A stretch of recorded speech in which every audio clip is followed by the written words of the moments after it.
आप लालू से स्नेह या नफरत कर सकते हो, लेकिन उनकी अहमियत को इनकार नहीं कर सकते। उनकी राजनीतिक कुशलता को बेदखल नहीं कर सकते। यह लालू का ही प्रभाव था कि उस समय एनडीए समर्थित अटल सरकार में केवल बिहार से 19 केंद्रीय मंत्री बनाए गए थे।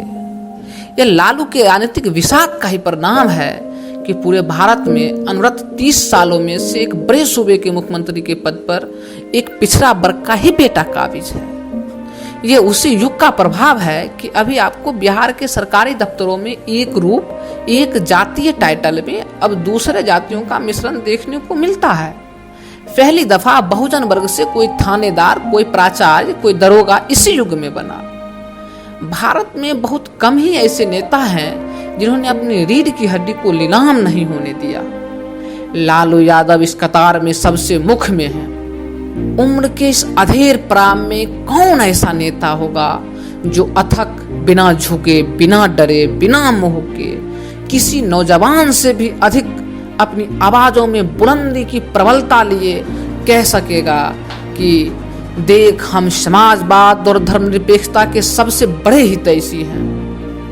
ऐसा कौन बुजुर्ग होगा जो अपनी धमनी को हर एक कतरे में उबाल लिए कह सकेगा कि हम तुम्हारे धमकी और तानाशाह के आगे झुकेंगे नहीं। आज भी इस तानाशाही हुकूमत को सबसे तेज पटकनी लालू जी ने ही दिया है। जो लोकतंत्र का हिमायती होगा, जिनकी नजरों में सबसे प्रिय ग्रंथ संविधान होगा, उनके सबसे प्रिय नेता लालू जरूर होंगे। कितना बड़ा अचरज है, जो इंसान चारा घोटाला का केस खुलवाया आज वही जेल के सलाखों में है। लगातार उनके पैरोल को खारिज किया जा रहा है, जमानत को खारिज किया जा रहा है। उनके स्वास्थ्य को देखते हुए भी कोई राहत नहीं मिल रही है। यह जरूर मनुवादी साजिशों के गिरफ्त का ही एक हिस्सा है। एक ओर इस मनुवादी जज को सिर्फ लालू ही दिखाई देता है और दूसरी ओर जज लोया की हत्या पर इसे दूर दूर तक कोई सुराग नहीं मिलता।